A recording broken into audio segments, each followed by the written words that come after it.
sometimes you get to the end of a fight scene and he's like, aha, now I know the next clue. And it's like, but these were just guys you saw on the street and started punching. Like, what do you mean this is the next clue?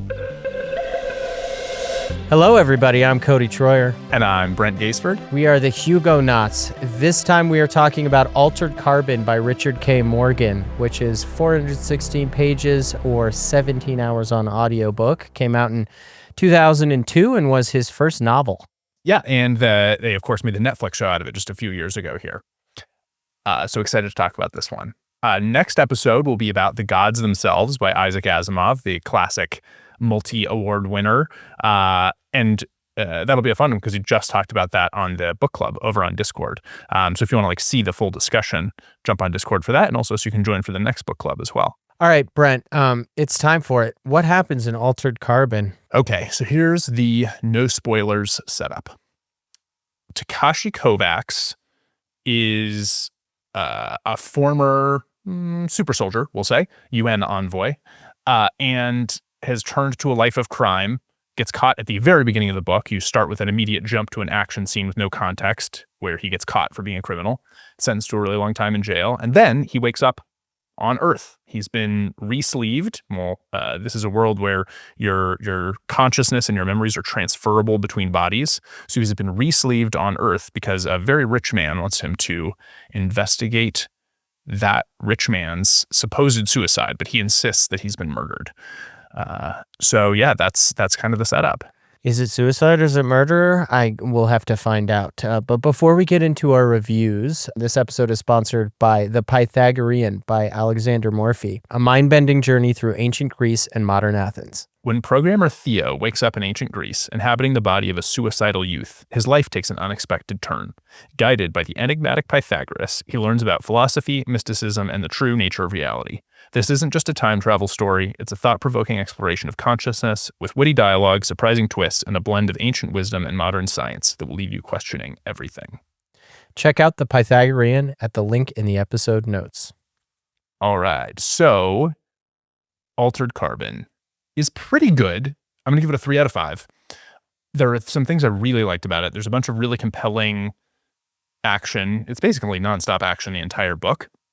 So that's fun. There's some very cool technology ideas, actually, some of which I have some grouses about. I would like it for the record that I didn't read this until after I wrote my book. There are several ideas in here that I was like, oh no, someone else thought of that. Anyway. Grass and grab. Yeah. Yeah. It's pretty convoluted, though. I was fairly often confused why the main character Takashi was doing the things he was doing, and the central plot kind of just didn't feel important enough or clear enough throughout the course. So the detective thread didn't hold me. It just felt more like a series of action scenes. And the writing was kind of sexist too. But anyway, so I liked it. I didn't love it. I'm gonna give it a 3 out of 5. This is a verbose review. You know, sometimes Sometimes it's got to go. I gave it a 3.5 out of 5, as we generally do. I feel about the same way that you do. I don't have too much to add. It overstays. It's a little bit long, I thought, but it was a page turner. I did enjoy it. It was a fun read, but I didn't think it was one of the better books I've read. And I agree. It was a little too little boy sex fantasy for me in a lot of parts. A lot of very graphic descriptions of women's bodies. Classic. Yeah. Yeah. Especially considering there were actually some really interesting implications of sex between using a new body and all that stuff that he did explore that could have been it. Could have just moved on from there. Yeah, for sure. Anyways, I mean, let's start with the plot. As you said, kind of a detective story. We're wondering why Bancroft got murdered and following along. But mostly what we're doing is learning about the world, or I guess the universe, because there are other planets at play here, even though we just stay on Earth the whole time. But about the idea of the cortical stack, where your personality is implanted in software. And your memories, everything is recorded on your stack. Yeah. So even if you die, if your stack is recovered and put into a new body, you're just waking up, picking up right where you left off. Yeah. And I Yeah. think the most interesting part about the novel in general, is the idea and how much Morgan explores it. I think he does a really fantastic job of building a world around it, like the economics, the social impacts, the impacts of the wealthy living for, infinitely, technically, or for a very long time, being amortal, and Did you say immortal? winding that together. Amortal is like you can die, but only if you're like violently killed. Like you won't die otherwise. Yeah. Right. Humans have So become elves. Yes, exactly, elves. They're kind of amoral. They're also amoral. They're immoral. Yeah. There's a lot of anti-meth. Meth is what the old people are called. Because they're Methuselahs, yeah, which is hilarious. I loved that. Yeah. There's a lot of anti-meth rhetoric in the book. We should also clarify the reason there sort of is any plot here at all is that, so the very rich, not only are you backed up on your stack, which everyone is, which is inside your neck, inside your head, but the very rich also they set up broadcasts to back themselves up in the cloud, basically. And so the mystery here is that Bancroft has committed suicide or been murdered by blowing his stack out. But he stopped his cloud backup from the 48 hours previously. Yeah, exactly. So he's lost the last 48 hours before he's killed. So hence the mystery, even though he's still alive. Yeah. And in general, I think Morgan, like I said, does a really good job of like answering all the questions that one might have about this procedure, because obviously like a state change to humanity so fundamental would have all sorts of implications. And I think it's pretty clean without that many plot holes of what the world turns into and how the world is organized around this new way of life, which is the most impressive part of the novel to me.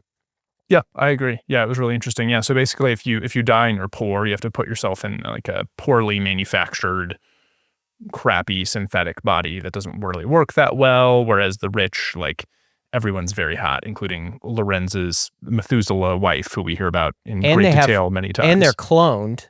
Like they make their own custom bodies of clones of themselves, or improved to whatever they want to look like.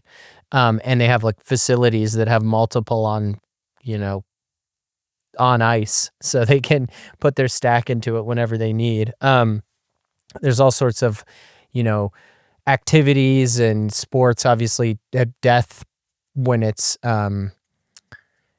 belittled like this.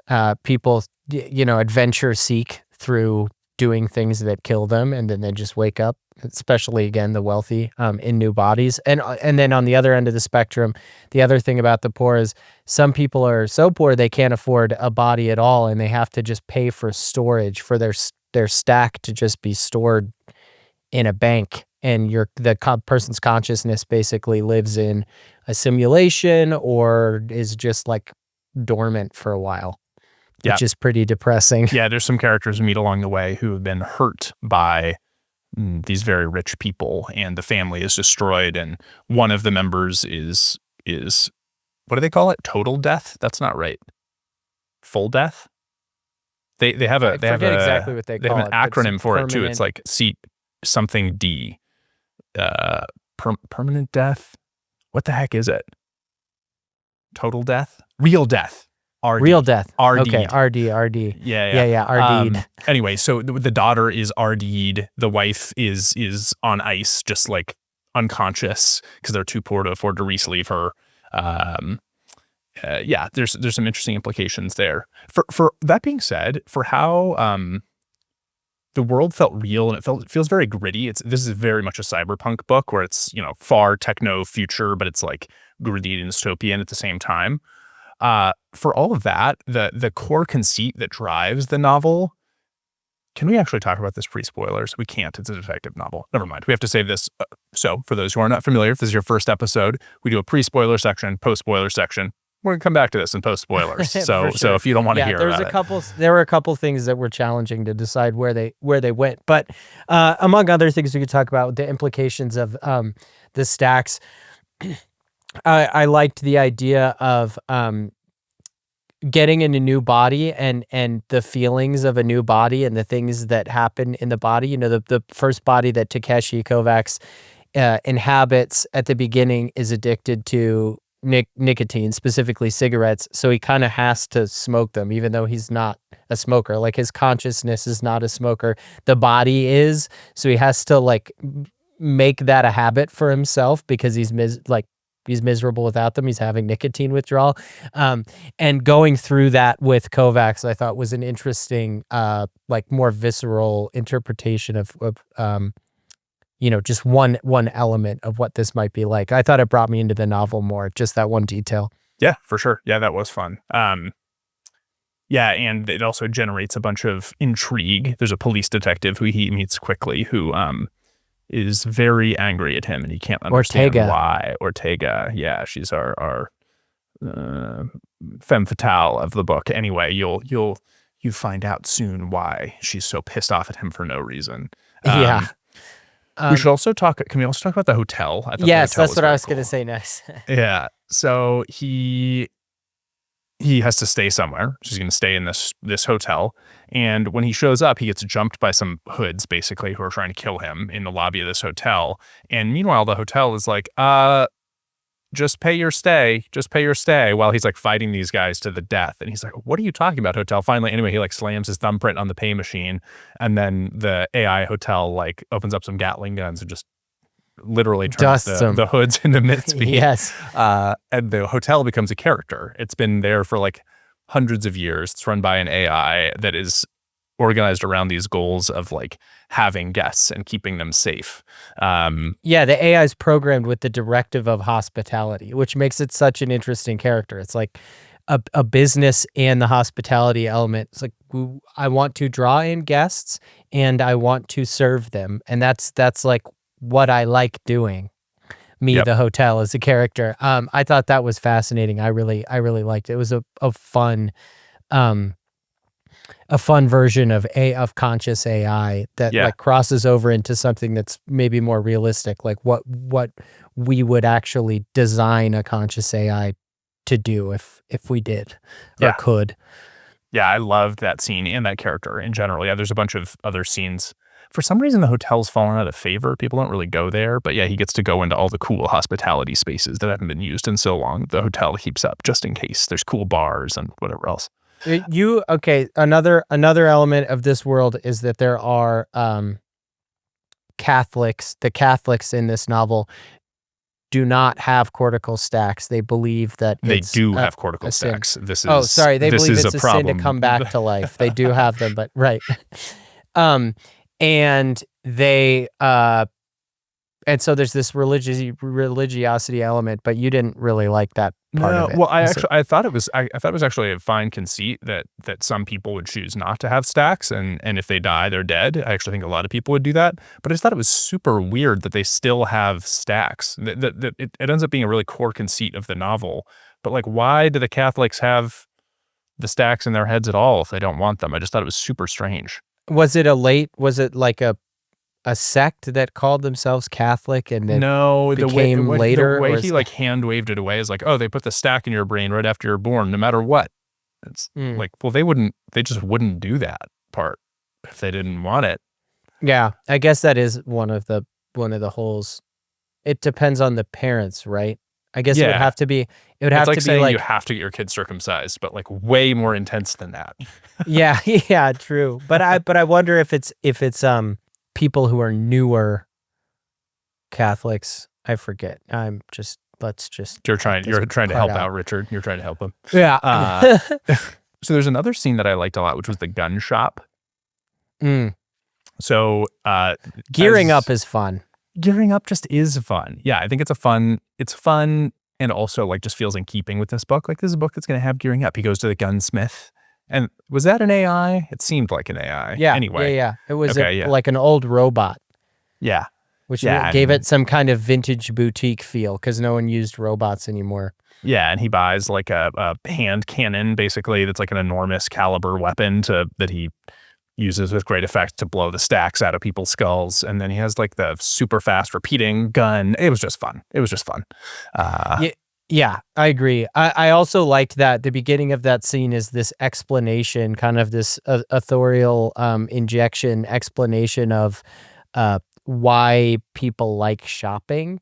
And I really liked that part for some reason. It was like describing why, even in this far in the future, like people still liked going to physical retail stores, and it like fulfills the scouting desire in the primal human brain to look around and find the knowledge and then get the resources. And I really liked that part. That's really interesting. Yeah, I mean, I liked it too. It did feel wildly out of place, but I did think totally it was good. It felt like a really long exposition like he was self-conscious about having retail stores this far in the future, and he needed an explanation for it. It was like, I don't know, it's just a fun scene. We also have that instinct, and we liked seeing the gun shop, obviously. So it was I actually liked it, even though it was so weird and out of nowhere. Yeah, and I guess we're talking about it kind of disjointed like this, scene by scene or idea by idea, because that's kind of what the book is. It's a lot of cool ideas, technologies, and explorations of what those things mean as this detective story is kind of keeping you turning the page. Yeah, and post spoilers, we'll talk more about like the plot and how these things connect together. But also, let me just say frankly, like I just read this book 6 weeks ago, but really recently. A lot of the stuff that happens, I can't remember why it happened at all. And then when I went back to read about it and read plot summaries, it's basically like, oh, because it was cool. Yeah. So but it was cool. It was cool. Yes. But yeah, there's a lot of the scenes where it's like, why is he fighting these guys right now? And then you try to think about it and you're like, well, they were kind of just there. So he fought them. All right. Well, it was sweet though. But then it is. Yeah. But then it sometimes it also turns out, this is part of why I was confused, I think. Sometimes you get to the end of a fight scene and he's like, aha, now I know the next clue. And it's like, but these were just guys you saw on the street and started punching. Like, what do you mean this is the next clue? Anyway. Well, are they following him? Maybe.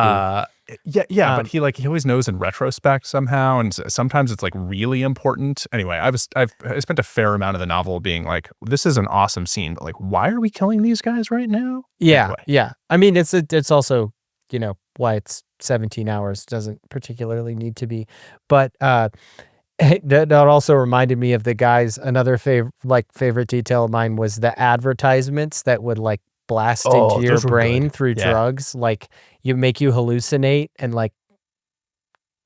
you were kind of a rube if you got by one of them. Like people could tell that you were affected by them on the street because some like peddler had shot it into your brain, and you were. And everyone was like, "Oh, that guy's like seeing the porn ad now." I just thought that was a funny detail, and always I'm a sucker for futurism that has some conceit to like how the technology of advertising and self-body modification is the most ubiquitous. And the first thing we got to, because that just seems right to me. It's like follow the money. That's the thing that always gets first developed. Like, how can we get people to buy more stuff and also sure. people sex. saying, yes, and sex, and like, how can I look more attractive or different, or how I want to look? So those two things. Whenever someone includes that in their futuristic novel, I'm always happy because I think it's inevitable. Yeah, for sure. All right. Last thing before we go to recommended books. Is the show good? I saw the first season and I really liked it, and I felt like it was a little less convoluted even than the novel, but I have not seen beyond that. I think it's worth a watch. Cover this whole book? Because I know there's more books as well. Okay, so the first season covers this book. Yes, it's the plot of this novel. And because I think, after we move on, it's a new actor, new sleeve. Yeah, that makes sense. Yeah, my understanding is the rest of the novels are they're the Takashi Kovacs novels, but yeah, he's in a different body every time, of course, because he's probably even on another planet. There's the other planets are just sort of like alluded to in this book, but you get no time on them, and goes it's just back sort to of Harlan. A thing out there. Yeah. Yeah. So I would probably read a couple more books from this series when I'm looking for something. Did you like the series more than the book? The show? I don't know. I liked them both pretty equally, I suppose. The show would also be like a 3.5 for me. It was good, but it wasn't something I'm gonna revisit or like super special to me. Okay. But always happy to see sci-fi get money to get made on screen, and I will always watch it. So yeah, we just had that fun discussion on the Discord about like best sci-fi movies. I have like a bunch of stuff to watch now. Anyway, okay. Should we post spoilers? Or no, wait, recommended books. Yeah, right before we go into recommended books, we'd like to just give another shout out to our sponsor for this episode, which is The Pythagorean by Alexander Morpheigh. The Pythagorean is a time travel story that explores philosophy, mysticism, and the true nature of reality, and is available in the link in the episode notes. Sweet. Okay. Recommended books, similar things. Why don't you kick us off? Okay, first one's going to be Neuromancer by William Gibson, obviously. Very similar themes, similar world. It's the same feeling. Similar feel, yeah. And probably better. I would agree with that. Yeah. And a little more succinct. Yes. As well.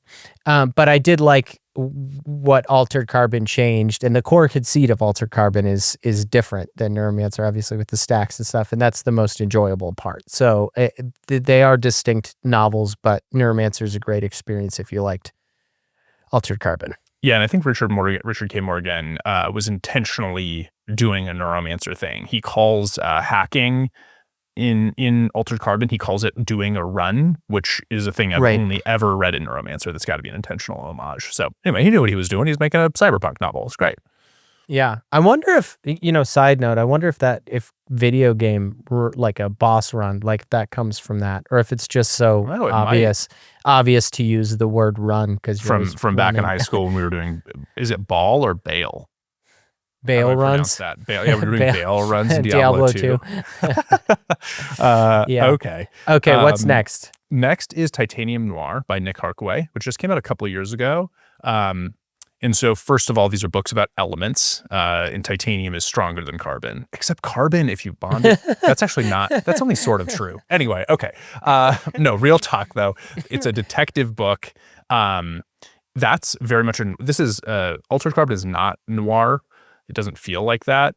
Titanium Noir does, perhaps unsurprisingly from the title, but really similar themes. Also in Titanium Noir, the old don't die. The core conceit there, though, is there's a drug that you can take that makes you go through puberty again, sort of resets your age, but it makes you bigger each time. And so the really old, really rich people in that book are titans who are gigantically big, as opposed to the Methuselahs here who are just old. Lame. Anyway, so no, but it's fun. It's fun without like a huge big message. Basically, I think it's a really good comparison. Our hero feels really similar. Yeah. I think if you liked Altered Carbon a lot, like you really must read Titanium Noir. You're gonna love it. Okay. And our last one is Permutation City by Greg Egan, which is a bit of a left field pick, but we just picked something that's like, if you like the conceit of living again and again,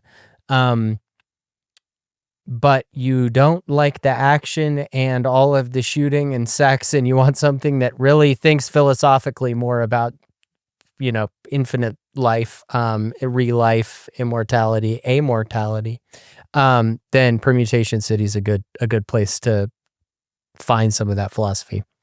Yeah, that book has made me think more than like maybe almost anything we've covered on the show. We had episodes about both Neuromancer and Permutation City, if you want to check those out. And we talked about Titanium Noir in our episode about the best books of last year too. But anyway. Okay, shall we get into it? post spoilers, what happens in the rest of the novel, Brent? Yes, Why don't you turn tell aside everybody? here if you don't want to know. So, okay, he Good kills luck. a lot of guys. so many guys. And then eventually we find out the real bad guy is Raylene Kawahara. And Raylene is a Crime boss, basically. Yeah, crime boss / pimp. A madam, I think, is the technical Mm-hmm. term for that. Anyway, so she runs a brothel in the sky called Head in the Clouds, and she killed a Catholic girl. She kills a lot of people at her disgusting sex dungeon slash brothel. Epstein's Island in the sky, I think is a good way to think about this. Yeah. Yeah. Anyway, so she killed a Catholic girl and she framed Lorenz Bancroft for it. And then Lorenz Bancroft's wife killed him so that he wouldn't find out that why did the wife kill him? I can't even remember, honestly. Why was the wife working with Raylene? They didn't want the resolution 653 to pass, and they wanted Bancroft's support in but I can't knocking remember it down. why the wife didn't want that. Anyway, yeah, that's right. Resolution 653 would have allowed Catholics, despite their religious objections, to be re-sleeved, reawoken if they were murder victims, to tell who killed them. And Raylene didn't want to get caught for murdering this Catholic girl. Well, or in general, she uses Catholic, like, people in general in the cloud, the head in the clouds in the sky, head in the sky, head in the clouds, head in the clouds. There we go. As the prostitutes, so that people can kill them and they will get away with it. Like, so her rich clientele can do weird stuff. And yeah, that's right. If they die, it's not a big deal. Yeah.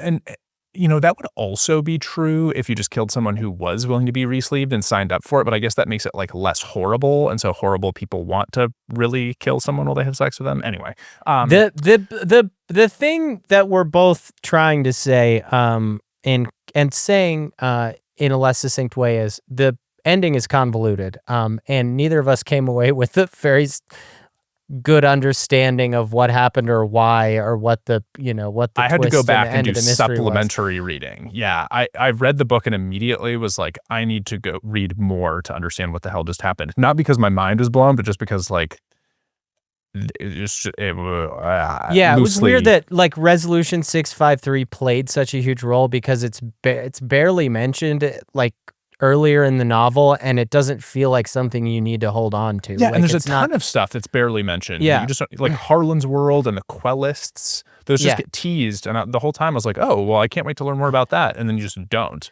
And so I thought 653 was like that.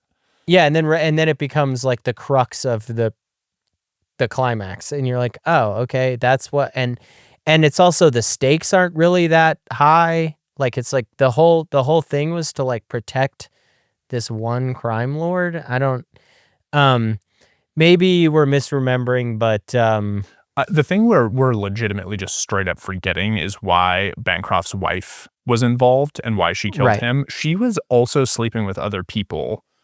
They were both sleeping with other people. Did she want him to feel bad for visiting the prostitutes? Did she help him kill? I don't know why you're asking me. I think she wanted him to feel bad about killing the Catholic girl, and so like was going to put it in his head that he had done it. I think because that's like the thing he was into. Yeah, it was like visiting prostitutes. The lead up is kind of fun though to that part, like the way they get into, he and Ortega figure out how to get into Head in the Clouds and pull off. With the crazy drug that like suppresses his body temperature. Yeah, and also that was awesome. So he can like sneak by the cameras because he's cold, but it means he can't like move very much because his metabolism is like all jacked up. And I also meant that like the way they have to convince Bancroft first that he did commit suicide to get any heat off of them, so they can go up into the Head in the Clouds. And so they do that by implanting a military virus in a brothel and saying that brothel implanted a virus that was going to wipe your stack and your cloud backups and RD you. So that's why you killed yourself, because the virus was going to get sent to the cloud from your automatic backup. So there's a whole there like everything is set up in really cool way, and then the stakes are just like that's what it was for. The fight to the death club that they had to go through was also awesome. There was like the announcer who was like kind of an intermediate level bad guy that we had to kill. That was fun. He has to like fight to the death, I think 2 times. That we had to kill. It's exactly right. It's very video game. I was thinking of Borderlands too for that part. It's like very so it doesn't it was just disappointing ending to both of us, or maybe just too confusing. I don't know. I liked the I really liked the like characters and the feeling and the setting, and the action scenes were well done, but it just felt like there was like not enough connective tissue between them. And the the other thing that was really interesting that we couldn't talk about pre-spoilers is how you're not allowed to what's called dual sleeve, like have your consciousness in multiple sleeves at the same time, but he has to Takeshi Kovacs, our main character, has to do it at the end to distract Miriam Bancroft while the other one goes to head in the clouds. And like people, and that means like Ray will think that he's over with Miriam Bancroft. And there's a really interesting scene where the two know that they can only each have consciousness for this period of time, and then they will have to go back to just one of them being alive. And they basically end up playing rock, paper, scissors over it because they can't think of a better way to do it. And I loved that scene, watching the two characters argue with each other and deal with each other. And the one who loses goes off to Miriam Bancroft's sex island to have sex with a million Miriam Bancroft clones at the same time. And she's illicitly re-sleeving to like have orgies with herself, which is a weird move. You'd think you'd want to have orgies with other people, but anyway. Yeah. And so, but the main guy's mostly, but he's like, I'm glad I got to be the one who lived, but I don't get any of the memories of the guy who went to the orgy place. I mean, there's just so much like gratuitous like, I remember being in the grocery store and listening. I was in the first like Miriam Bancroft Kovacs sex scene, and I was like, I don't want to listen to this here. There's just like so much male and female cum everywhere and descriptions about the fluids, and like, it was just way too much. I wish I should have pulled it up. I put the image, I put the chart and I put it in the Discord, but The Economist just ran a really funny article about how descriptions of sex are getting more explicit in books over time. And the way they chose to graph it was they looked at, in books, the percentage of the total words that are the word loins versus clit. And loins is declining, and clit is now like way above where loins ever was. Anyway. Which is like, maybe just more of that almost sounds like an argument for how it's more progressive, and you're talking about women's bodies more like from a woman's perspective. You know what I mean? They also like it's funny that they chose those two words. That doesn't also really do included cum. Cum is way up too. There we go. See, that's a good measure. You just don't need that much. It doesn't need to be that glistening. We're both space prudes. It turns out we like the nice fade to black. We're not into just clits and cum everywhere. Well, again, I liked the sex scenes that were about exploring what it's like to have sex in a new body and use that and what that experience would like. That's interesting. It's something interesting to think about. It's not just like porn on a page. For sure. I like your justification, but I like the idea that we're space prudes. I'm going to stick with that. Yeah. Okay. You want to be space prudes? That's cool. Yeah. What scene made, what made most of an impression on you out of this whole novel? Because I feel like for me, I didn't even remember, again, like we talked about the plot that much, or like how it ended. We had to look it back up. What I remember, like specific scenes that have stayed with me.